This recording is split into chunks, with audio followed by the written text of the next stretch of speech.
2021-এ সব থেকে দামি প্যান্ডেল। এইরকম অবস্থা দেখো, মণ্ডপটাকে তৈরি করা হয়েছে, এখানে বিশাল বড় মূর্তি মা দুর্গার তৈরি করা হয়েছে। যেটা বোঝাচ্ছে দেখুন, দামি প্যান্ডেল বলতে কি বোঝাচ্ছে এখানে।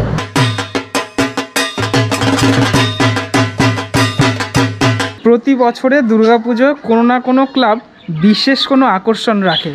এই বছর যেরকম একটা বিশেষ আকর্ষণ রয়েছে, সেটা হচ্ছে সবথেকে দামি প্যান্ডেল। সবথেকে দামি প্যান্ডেল কোথায় হচ্ছে এবছর তোমরা কি জানো? তোমাদেরকে জানাবো তো, অবশ্যই দেখাবো তোমাদেরকে যে কোথায় হচ্ছে, কিভাবে যেতে হবে, সেগুলো তো তোমাদেরকে বলবোই। সুপ্রভাত, গুড মর্নিং সবাইকে। নতুন আরও একটা দিনে নতুন আরও একটা ব্লগে স্বাগত।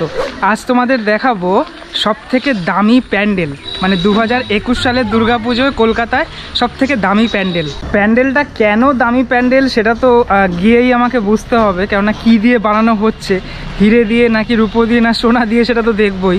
কিন্তু তার আগে বলে রাখি, এটা দক্ষিণের কোনো পুজো। এবার কোন পুজো, কোন ক্লাবের পুজো সেটা আমি এখন বলবো না, আস্তে আস্তে বলবো, তাতে সাসপেন্সটা থাকবে, আস্তে আস্তে তোমরা সব জানতে পারবে। এই কৌতূহলটার একটা আলাদা ব্যাপার আছে, আমার তো দারুণ লাগে এই জিনিসটা।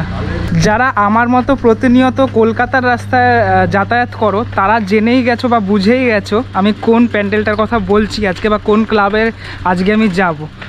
অথবা যারা দুর্গাপুজো সম্পর্কে ওয়াকিবহাল, তারাও বুঝতে পেরেছো নিশ্চয়ই। আচ্ছা, একটুখানি বলে দিই আমি, যে এই মানে দুর্গাপুজোটা দেখতে গেলে বা এই পুজোটা দেখতে গেলে নিয়ারেস্ট স্টেশন হচ্ছে, মেট্রো স্টেশন হচ্ছে কালীঘাট মেট্রো স্টেশন, মানে কালীঘাটের একদম আশেপাশেই। আচ্ছা, এইটুকুও বলে দিই, কালীঘাট 1 নম্বর গেটের একদম পাশেই, মানে কালীঘাটের মায়ের মন্দিরের একদম অপোজিটে, মানে মায়ের মন্দির এই দিকে আর এটা হচ্ছে এই দিকে। এবার বুঝে গেছো তোমরা, মানে রাস্তার এপিট আর ওপিট। এটা এবার বুঝে পেরেছো যে কোন পুজোটা আমি দেখতে যাচ্ছি। চলো ডিরেক্ট তোমাদের সাথে দেখা হচ্ছে কালীঘাট মেট্রো স্টেশনে। চলে এসেছি সববার প্রিয় কালীঘাট মেট্রো স্টেশনে। আর কালীঘাটের একদম সামনেই তোমরা জানো রাসবিহারী এভিনিউ।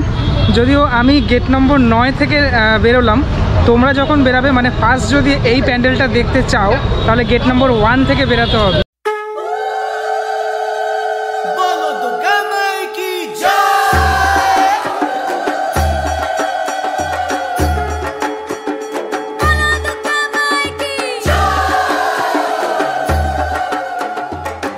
মূলত দুইভাবে আসা যায় এই প্যান্ডেলটা, এখনও আমি নামটা বলিনি কিন্তু তোমাদের। চলো একদম সামনে গিয়েই তারপরে নামটা বলবো। হ্যাঁ, তো যেটা বলছিলাম, যে কালীঘাট মেট্রো থেকে শ্যামাপ্রসাদ মুখার্জি রোড হয়ে কালীঘাট টেম্পল রোডের একদম অপোজিটেই এই রোডটা পড়ে, যেটা মানে যেই পুজোটার কথা আমি বলছি। আর এভাবেও আসতে পারো, অথবা রাসবিহারী ক্রসিং থেকে তারপরে তোমরা শ্যামাপ্রসাদ মুখার্জি রোড হয়ে বাসে বা একটুখানি হেঁটেও আসতে পারো এই পুজোটাতে। আচ্ছা বেশ, আর কৌতূহল রাখবো না, বলেই দিচ্ছি। 64 পল্লী যে পুজোটা হয়, সেটা এই বছরের যে থিম, সেটা হচ্ছে সবথেকে দামি প্যান্ডেল। এই যে দেখো, 1 নম্বর গেট, কালীঘাট মেট্রোর 1 নম্বর গেট। যদি ফার্স্ট শুরু করো এখান থেকে দেখা, তাহলে 1 নম্বর গেটে নেমে তারপরে এখান থেকে সোজা চলে গেলেই, একটুখানি গেলেই হচ্ছে কালীঘাট টেম্পল রোডটা এদিকে পড়বে, আর 64 পল্লী পুজোটা পড়বে হচ্ছে ডান দিকে।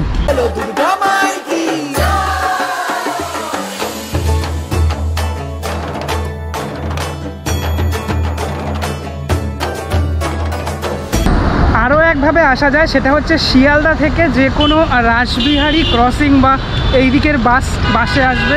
বাসে আসার পরে মানে রাসবিহারী নামবে না, কালীঘাট যে কালীঘাট স্টপেজে নামলেই তারপরে এই পুজোটা দেখতে পাবে তোমরা। যদি প্রথমে আসো, মানে প্রথমে যদি এই পুজোটা দেখতে চাও, তাহলে তোমরা প্রথমে এই পুজোটা দেখে তারপর রাসবিহারী ক্রসিংয়ের আশেপাশে যে কটা পুজো সেগুলো দেখতে পারো। চলো এবার কন্টিনিউ করি। হাঁটতে চলে এসেছি দারিক গাঙ্গুলি রোডের একদম সামনে। এখানে সামনে একটা এইরকম ধরনের ক্রসিং রয়েছে, এই ক্রসিং থেকে গিয়ে এই দিকটাতে আমাদের যেতে হবে। এইখানে একটা বোর্ড টানানো রয়েছে, তোমাদেরকে গিয়ে দেখাচ্ছি। যাওয়ার আগে একটু দেখে নিই, যে বললাম যে কালীঘাট টেম্পল রোডটা, এই যে কালীঘাট টেম্পল রোডের এন্ট্রি হচ্ছে এটা। এদিকে গেলেই হচ্ছে কালীঘাট মন্দির, আর ঠিক অপোজিটে মানে এই হচ্ছে দারিক গাঙ্গুলি রোডের স্ট্রিটটা। এই যে এখান থেকে আমাদেরকে পার হতে হবে, পার হওয়ার রাস্তা রয়েছে এখানে। রাস্তা পার হয়ে তারপরে এইখানে এই যে গলিটা দেখতে পাচ্ছ, এই চার্চের সামনে থেকে এদিক থেকে বেরিয়ে যেতে হবে। শ্যামাপ্রসাদ মুখার্জি রোডের একদম ওপর থেকে দেখা যাচ্ছে একটা বড় ব্যানার, মানে একদম চার্চের সামনে। দেখো এই যে ব্যানারটা দেখতে পাচ্ছ, এটা হচ্ছে শ্যামাপ্রসাদ মুখার্জি রোড। আর এই যে কালীঘাট টেম্পল রোড, একদম এই গলিতে আমরা ঢুকবো। তো এই যে বড় একটা ব্যানার দেখা যাচ্ছে, সেখানে লেখা রয়েছে 2021-এ সব থেকে দামি প্যান্ডেল, সৃজনে বিমান সাহা। বাজে ঢাক ঢ্যাম কুরাকুর, এলো মা দুর্গা ঠাকুর, কি মধুর মায়ের প্রতিমা। লাগে দোল কাশের বনে, খুশি আজ সবার মনে, সবই মা তোমার করুণা। বাজে ঢাক ঢ্যাম কুরাকুর, এলো মা দুর্গা ঠাকুর, কি মধুর মায়ের প্রতিমা। লাগে দোল কাশের বনে, খুশি আজ সবার মনে, সবই মা তোমার করুণা। আমার মতো যদি মেট্রোতে তোমরা আসো তাহলে তো রাস্তাটা পার হতেই হবে। এখানে দেখবে যে ট্রামের মানে ওয়েস্ট বেঙ্গল ট্রান্সপোর্ট কর্পোরেশনের এখানে একটা এরকম রয়েছে, যেটা এখন বন্ধ রয়েছে। দুর্গা মা, দুর্গা মা। এই ট্রাম ডিপোর একদম সামনে থেকে শ্যামাপ্রসাদ মুখার্জি রোড হয়ে সোজা চলে গেলেই এইদিকে একটা রোড পড়বে, আর এখানেই পড়বে একটা চার্চ। দেখো তোমার মহিমা। এই যে চার্চটা দেখছো এটা হচ্ছে গ্রিক অর্থোডক্স গির্জা বা গ্রিক অর্থোডক্স চার্চ। দেখাও তোমার মহিমা। দুর্গা মা, দুর্গা মা, দেখাও তোমার মহিমা। দুর্গা মা, দুর্গা মা, দেখাও তোমার মহিমা। এই চার্চটা থেকে একদম সামনে বেরালেই হচ্ছে লাইব্রেরি রোড। আমি তোমাদেরকে দেখাই।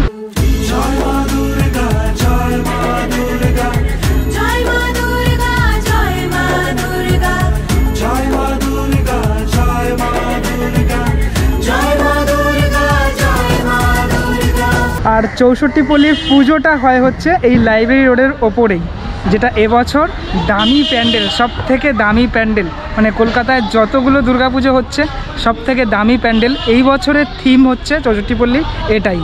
তুমি মা প্রকৃতি, দূর করে দুর্গতি, ফেরালে হাসি মুখে। লাইব্রেরি রোডের এই রাস্তাটায় অনেক বড় বড় গাছ থাকার কারণে বেশ ঠান্ডা অনুভব করতে পারছি। মানে অনেকটা রোদ দিয়েছে আজকে, কিন্তু বেশ ঠান্ডা লাগছে, মানে হাওয়াটা বেশ ঠান্ডা ঠান্ডা লাগছে, কারণ বেশ বড় বড় গাছ রয়েছে এখানে। তোমারই চরণে আবারে ভুবনে থাকবো মা শান্তি সুখে। তুমি মা প্রকৃতি, দূর করে দুর্গতি, ফেরালে হাসি মুখে। তোমারই চরণে আবারে ভুবনে থাকবো মা শান্তি সুখে। এই রাস্তা দিয়ে যেতে যেতে সুন্দর একটা লাইন লেখা রয়েছে দেওয়ালে, তোমাদের সাথে ভাবলাম শেয়ার করি। দেখো, মা তোমার আগমনে পেয়েছি শক্তি প্রাণে, জাগে তাই শুভ কামনা। লাগে দোল কাশের বনে, খুশি আজ সবার মনে, সবই মা তোমার করুণা।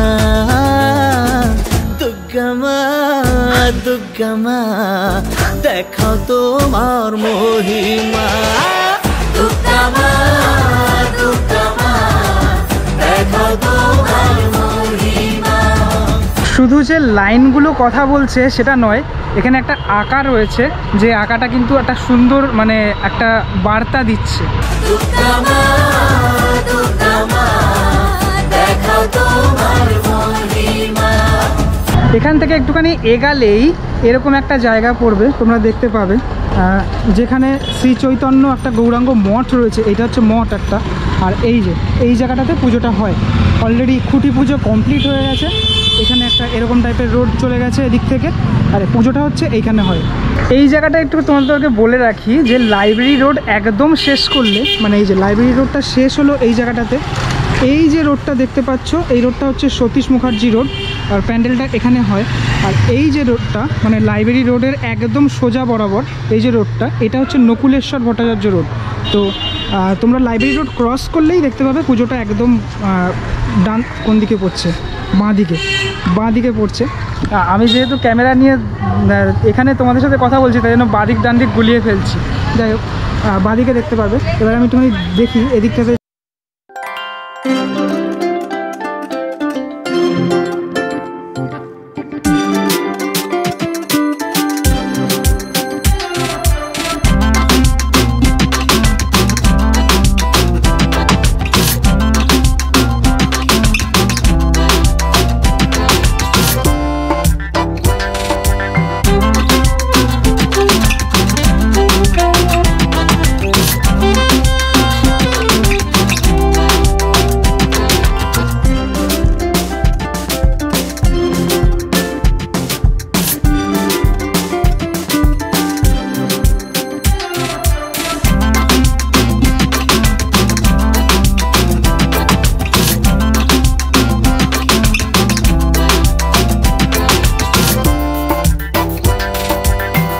পল্লী যে ব্যানারটা, সব থেকে দামি প্যান্ডেল দেখালাম।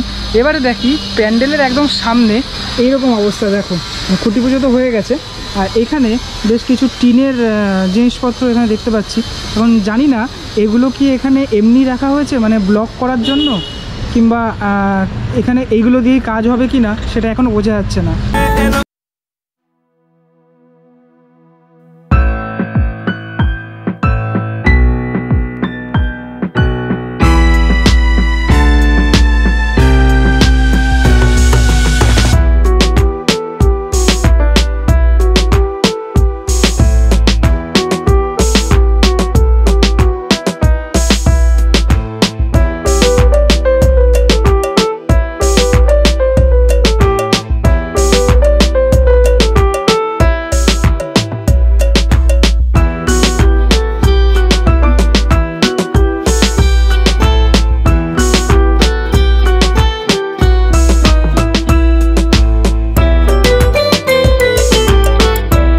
এই টিনের এগুলো দিয়ে ব্লক করেছে, কেননা বাইরে থেকে যাতে না দেখা যায় এরকম একটা ব্যাপার রয়েছে, হয়তো মনে হচ্ছে এরকম একটা ব্যাপার রয়েছে।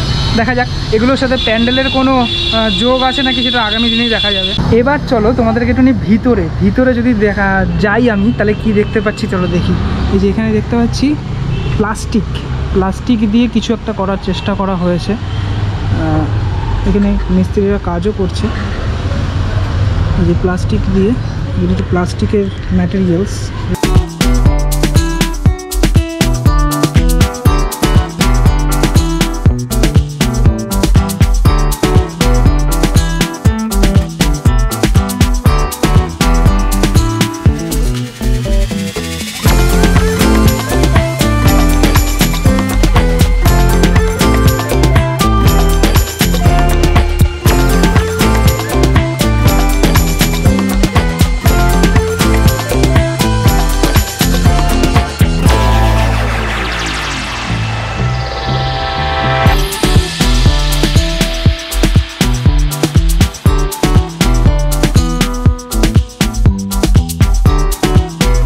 ভিতরে বিভিন্ন জায়গায় প্লাস্টিক রয়েছে, আমি দেখতে পাচ্ছি প্লাস্টিক দিয়ে পুরোপুরি মণ্ডপটাকে তৈরি করা হয়েছে। মানে ভিতরে এক রকমের কালারের প্লাস্টিক আর বাইরে এক রকমের কালারের।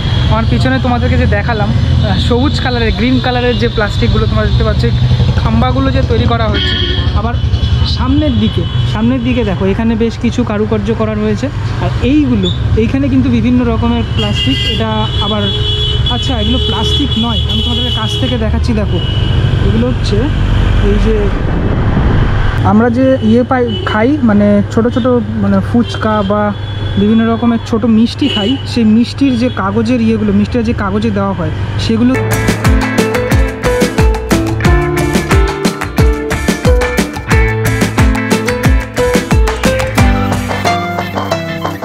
অংশটা, নিচের অংশটাতে আমি দেখতে পাচ্ছি এখানে বেশ কিছু কাগজের কাজ করা রয়েছে, মানে কাগজ দিয়ে এরকম টাইপের করা হয়েছে।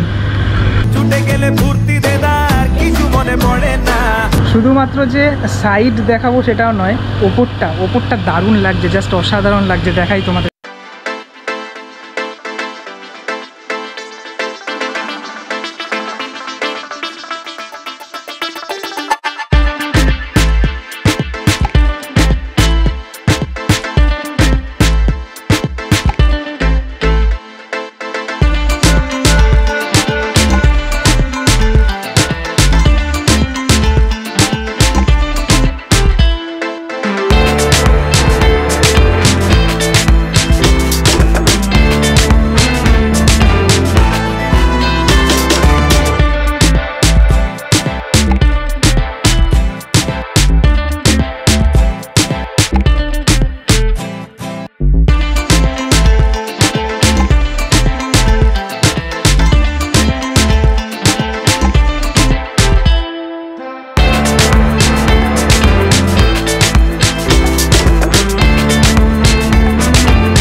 মূর্তিটা দেখে আমার যতটুকু মনে হলো যে এটা তো অসুর, এটা তো বোঝা যাচ্ছে অসুর, একটু অন্যরকমভাবে এখানে বোঝানোর চেষ্টা করা হয়েছে।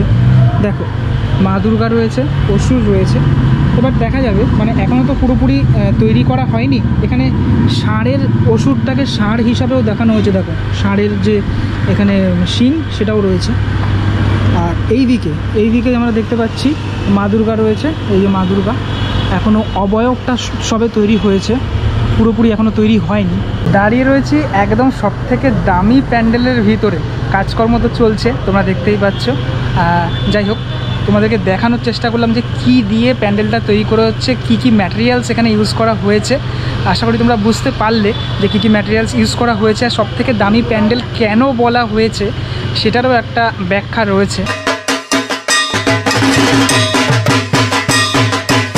যে ব্যাখ্যাটা আমি 64 পল্লী ক্লাবের কর্মকর্তার মুখে শুনবো।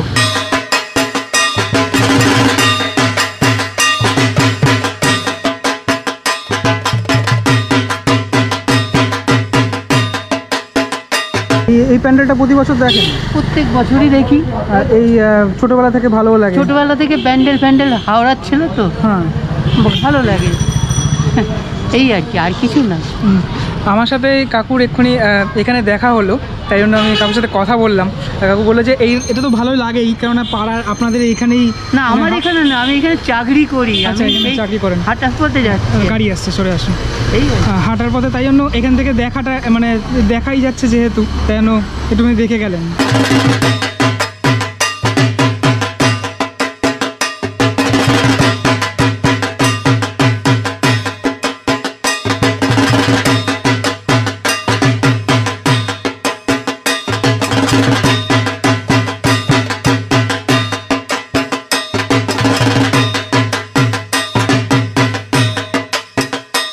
চৌষট্টি পল্লীর জয়েন্ট সেক্রেটারি প্রেমাঙ্কুর বিশ্বাস আমার সাথে রয়েছে। নমস্কার। নমস্কার, আমি 64 পল্লী দুর্গোৎসব কমিটির জয়েন্ট সেক্রেটারি। আমার নাম প্রেমাঙ্কুর বিশ্বাস। ডিজিটাল শারদীয়া যে উপলক্ষে যেটা লাইভ করছে তার জন্য আমার আন্তরিক প্রীতি ও ভালোবাসা সবাইকে জানানো থাকবে।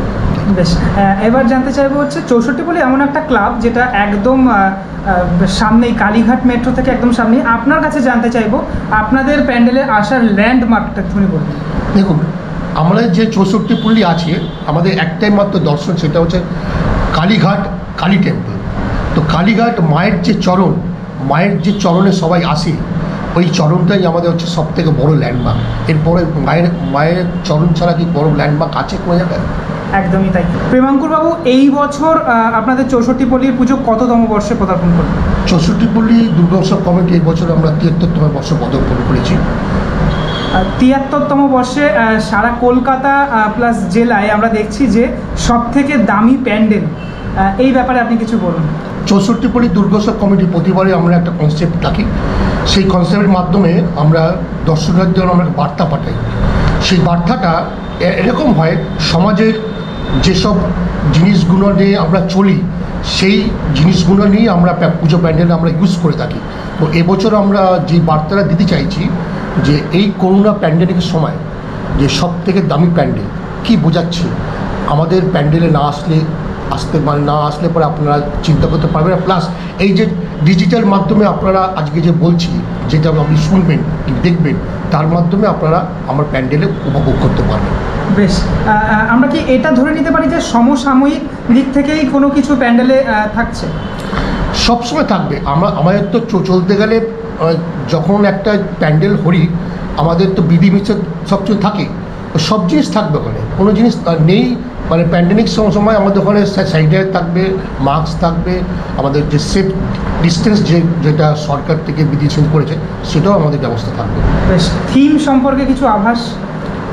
দেখুন, থিম সম্বন্ধে যদি আমি এখনই বলে দিই তাহলে এই জিনিসটা কী বলুন তো, মানে আপনি জেনে গেলেন ও এইটা দিয়ে করছে, তাহলে কি আর দেখবো। বেশ, একটু যদি আভাস দেওয়া যেত দর্শকদের। শুধু দর্শকদের আভাস বলতে যেটা বোঝাচ্ছি, দেখুন দামি প্যান্ডেল বলতে কী বোঝাচ্ছে এখানে আমরা নিশ্চয়ই সোনা হিরে মুক্ত দিয়ে প্যান্ডেলটা করছি, কিংবা কী দিয়ে করছি এইটাই থাক, এতটাই থাক, পরে আস্তে আস্তে স্টেপে বাই স্টেপ আমি বলতে থাকবো। বেশ, 2020 সালে আমরা দেখেছি যে প্যান্ডেমিক সিচুয়েশনের মধ্যে আপনারা বেশ ভালোভাবে পুজোটা করেছিলেন। এইবারে এই যে কাটা ফল থাকবে কি থাকবে না সেই ব্যাপারটা একটু দর্শকদের বলে দিন। না, কাটা ফল আমরা রাখবো না, পুরো সব ফল যা থাকবে সব গোটা গোটাই ফল থাকবে। যে যারা পুজো দিতে আসবে অঞ্জলি, ওখানে আমরা কি করব, প্রতিটা টোকেন থাকবে একটা করে, টোকেনের মধ্যে আমরা আলাদা একটা ঘর করছি ওর জন্য। যারা থাকবে ওখানে একজনই থাকবেন, সে পুরো জিনিসটা নেবেন আর উনি আবার দেবেন। বেশ, পুষ্পাঞ্জলিটা কিভাবে হবে? পুষ্পাঞ্জলি আমরা আগের বছর যেরকম করেছি সেরকমভাবেই ওই কনসেপ্টই থাকবে। যাতে পুষ্পাঞ্জলি আমরা কি করি, আমরা আগের বছর যেরকম আমরা একটা করে প্যাকেট সবাইকে দিয়ে দিয়েছিলাম, ওই ফুলগুলো ওই প্যাকেটের মধ্যে দেয়, ওই ফুলটাই আমরা আবার ঠাকুরমশাইকে থাকি। ওই ঠাকুরমশাইকে আমরা একবারে আমাদের যে কর্পোরেশন থেকে যে আমাদের একটা করে বাকেট দেয়, ওয়েস্টেজ বাকেট, ওই বাকেটের মধ্যে আমরা ফেলে দিই। বেশ, এবার আপনার কাছে জানতে চাইবো, 64 পল্লী এমন একটা পুজো যার কাছে ঝুলিতে রয়েছে অনেক পুরস্কার। এই যে পুরস্কার নিয়ে এই বছর আপনার কতটা আশাবাদী? দেখুন, প্রতিটা প্যান্ডেলই, প্রতিটা পাড়ায় প্রতিটা লোকই চিন্তা ভাবনা করে যে আমরা ভালো করে পুজো করব, কিছু প্রাইজ পাওয়ার আশা করে। আমরাও অবশ্য আশা করি, কিন্তু তা বলে আমরা এই বিগত কোভিডকালে আমরা পুজোর আশা করছি, এই জন্যে ছোটো করে পুজো করছি, প্রাইজের আশা করছি না আমরা। বেশ, এবার জানতে চাইবো বিগত বছরগুলোর কথা, পুরস্কার নিয়ে আপনার স্মৃতিচারণায় আপনার ক্লাব 64 পল্লী ক্লাবের কোনো ভালো লাগার বিষয় আপনি পুরস্কার কেন্দ্রিক শেয়ার করুন। দেখুন, আমার সবথেকে ভালো লেগেছে, একবার সিএসসি থেকে প্রাইজ পেয়েছিলাম, আর কলকাতা সি তো পেয়েই থাকি। আর আমাদের দিদি যে পুরস্কারটা দেয়, বিশ্ব বাংলা আছে, যখন প্রাইজ নিতে যাই, প্রতিটা ক্লাব যখন আমরা একসঙ্গে মিলিত হই ওই প্রাইজ সময়, সেই সময় যে আনন্দ, সেই আনন্দটা উপভোগ যারা যেই ক্লাব থাকে তারাই বুঝতে পারে আনন্দটা কতটা মারাত্মক জিনিস। বেশ কয়েক বছর ধরে আমরা দেখছি আপনি এই পুজোর সাথে যুক্ত, আমরা শুরু থেকেই দেখছি। এবার জানতে চাইবো 64 পল্লীর দুর্গাপুজোর ইতিহাসটা, মানে শুরুর ইতিহাসটা একটু জানতে চাই। দেখুন, আগে যখন আমরা প্যান্ডেল করতাম, আমাদের যারা পুরোপুরি আমাদের যারা এল্ডার, যারা বয়স্ক যারা ছিলেন, তারা কিন্তু এখানে যখন পুজো হতো, প্যান্ডেল যখন কাপড়ের প্যান্ডেল হতো, বড় আকারের দুর্গা ঠাকুর হতো, তখন কিন্তু এই এত প্রাইজের কোনো ঝামেলা ছিল না। যবের থেকে থিম আসে, তবে থেকে কিন্তু প্রতিটা পাড়ায় পাড়ায় থিমের এত কনসেপ্ট, মানে সাউথের পুজো দেখার জন্যে নর্থ থেকে লোক আসা, আরও দূর দূর থেকে আসা, এই কনসেপ্টটা যদি না আসতো, কম্পিটিশন তাহলে এত বাড়তো না, আর লোক এত আনন্দ উপভোগ করতে পারতো না। কম্পিটিশনের কথা যখন আসলো, তখন জিজ্ঞেস করবো যে পুজোর লড়াই বা আনন্দের লড়াই, এটা কিন্তু আসে, এটা চাপা উত্তেজনা কিন্তু কাজ করে। বিগত বছরগুলোতে আপনি এই জিনিসটা 64 পল্লীর একজন সদস্য হয়ে কিভাবে দেখছেন এই চাপা উত্তেজনাটাকে? দেখুন, চাপা উত্তেজনা প্রতিটা ক্লাবে থাকে, যদি চাপা উত্তেজনা না থাকে তাহলে সেই ক্লাবটা আগে উঠতে পারে না। চাপা উত্তেজনা থাকে বলেই প্রতিটা ক্লাব তার ডেভেলপমেন্ট পারে, ডেভেলপমেন্ট বাড়লে পরে তার নাম হয়, তার নামটা পায়, আস্তে আস্তে আরও উঁচু জায়গায় যাওয়ার চেষ্টা করে। বেশ, এই বছরও কি সেই চাপা উত্তেজনাটা কাজ করছে? চাপা তো থাকবে, তো না থাকলে তো আমরা আগে বাড়তে পারবো না। এই যে বললেন না যে সব থেকে দামি প্যান্ডেল, আপনি বললেন যে সব থেকে দামি প্যান্ডেল, আপনি কী বলতে চাইছেন? এইটাও একটা চাপা উত্তেজনা। বেশ, এর মাধ্যমে আপনি দর্শকদের হালকা আওয়াজ দিয়ে দিলেন, আমরা বুঝতেই পারছি। এবার জানতে চাইবো যে দুর্গা পুজো কেন্দ্রিক আপনাদের বিগত বছরগুলোতে আপনার ব্যক্তিগতভাবে একটা ভালো লাগার দিক বা স্মৃতিচারণায় 64 পল্লী আপনি কোনো কিছু শেয়ার করুন যেটা আপনাকে খুব হৃদয় থেকে টাচ করেছে। দেখুন, দুর্গাপুজো এমন একটা উৎসব বাঙালির, প্রতিটা প্রান্তে যেসব লোকরা দূরে দূরে থাকে তারা কিন্তু ওই সময়টা মিলিত হয়। আর ওই যে সময়টা যে বসে একটা প্যান্ডেলের সামনে বসে আড্ডা মারা, মানে প্রতি সব বন্ধুবান্ধবদের নিয়ে, প্লাস মানে ওকে চেনে না, ওকে চেনে না, কিন্তু ওই পুজোর সময় কিন্তু সবাই দেখুন সবাইকে চেনে, প্লাস আরও যারা আমার বন্ধু তার বন্ধুর আত্মীয়, এই যে রিলেশনটা হয়, এই গ্যাদারিংটা তো সবসময় হয় না, কিন্তু ওই পুজোর সময় আমরা পাই। এই জন্য আমরা পুজোটাকে চাই কখন আমাদের দুর্গাপুজোর আসবে, আমরা আনন্দ ভোগ করবো। এইটাই আপনার ভালো লাগার বিষয়? এটাই আমার ভালো লাগার বিষয়। এই যে আপনারা তো শুধুমাত্র পুজো কেন্দ্রিক কাজ করেন না, বিভিন্ন সামাজিক কাজও করে থাকেন, এই সামাজিক কাজের ব্যাপারে কি বলবেন আপনি? দেখুন, পুজো মানে কটা দিন আছে আমরা উপভোগ করি, পুজো চলে গেলে ফের কিন্তু আমরা সবাই কাজে ব্যস্ত হয়ে যাই। কিন্তু আমাদের একটা আশ্রিত কৌরব একটা এনজিও আছে, যার কর্ণধর কুমার সাহা, আর এই এনজিও দিয়ে আমরা প্রতি বছর দুস্থদের আমরা বই বিতরণ করে থাকি। প্লাস আমাদের আরেকটা যে সামনে একটা 51/1-এ সতীশ মুখার্জির আমাদের একটা ছোট্ট, যারা মানে কী বলবো, ভাষাটাও বললে খারাপ লাগে, যারা খুব গরিব লোক, যারা দুস্থ লোক থাকে, ওখানে অনেক মেয়েদের বিয়ে হয় না, তার বিয়ের ব্যবস্থা আমরা করে দিই। প্লাস অনেক লোক হয়তো খুব ভালো খেলার যোগ্যতা আছে কিন্তু তার আর্থিক দিক দিয়ে যেতে পারছে না বাইরে, তার সেখানে আমরা যোগাযোগ করে দিই। এই চলে আমাদের সবসময়। তো এই করোনা প্যান্ডেমিক সময় গেল, কত লোককে আমরা মাস্ক দিয়েছি, প্লাস কত লোককে হসপিটাল অক্সিজেন, আমাদের আর্শিতা কৌরবে আমাদের অক্সিজেন এগিয়েন্স আছে, অক্সিজেন সাপোর্ট দিয়েছি। দেখুন, কাজের কোনো শেষ নেই। এখন আমি যদি বলি তো লম্বা কাজটা দরকার নেই। যদি আমাদের যে স্ট্যাম্পটা আছে আর্শিতা কৌরব, যারা জানে তারা আসে। একদমই তাই। এই ধরনের কাজ আগামী দিনেও চলতে থাকবে। কাজ ছাড়া তো কোনো লোক পরিচিত হয় না, পরিচিত বাড়ে না। যত কাজ করো ততই তো পরিচিত হয়। তাহলে সব থেকে বড় প্যান্ডেল, দামি প্যান্ডেল দেখতে পেমাঙ্কুরবাবু বাংলার সমস্ত মানুষকে আমন্ত্রণ জানাবেন তো? হ্যাঁ, নিশ্চয়ই। কারণ সব মানুষকে আমরা আমন্ত্রণ থাকলো আমাদের পুজো প্যান্ডেলে আসবেন, কিন্তু সরকারের বিধি যেটা নিষেধ করেছেন সেইভাবে সেফ ডিস্টেন্স, মুখে মাস্ক লাগিয়ে আসবেন। আমরা সবাই থাকবো প্যান্ডেলে, সবাই যোগাযোগ হবে। বেশ, অনেক ধন্যবাদ আপনাকে। আপনাদের সবাইকে ধন্যবাদ আমার। তাহলে তোমরা দেখতেই পেলে এই বছরের সবথেকে দামি প্যান্ডেল। এখনও প্যান্ডেল পুরোপুরি কমপ্লিট হয়নি। আশা করি তোমাদের ভালো লেগেছে। কী দিয়ে তৈরি হচ্ছে সেটাও তোমরা দেখতে পারলে। আর যদি এই ভিডিওটা ভালো লেগে থাকে তাহলে এটা লাইক করতে পারো, আর যদি চ্যানেলে নতুন হয়ে থাকো তাহলে সাবস্ক্রাইব করতে পারো। আর যদি আমার সাথে সরাসরি কথা বলতে চাও, এটা হচ্ছে আমার ইনস্টাগ্রাম আইডি, আমাকে মেসেজ করে আমার সাথে কথা বলতে পারো। এই ভিডিওটা তাহলে এই অবধি থাকলো। নেক্সট ভিডিওতে আবার সবার সাথে দেখা হচ্ছে। ততক্ষণের জন্য বিরতি নেব। টাটা, ভালো থেকো সবাই।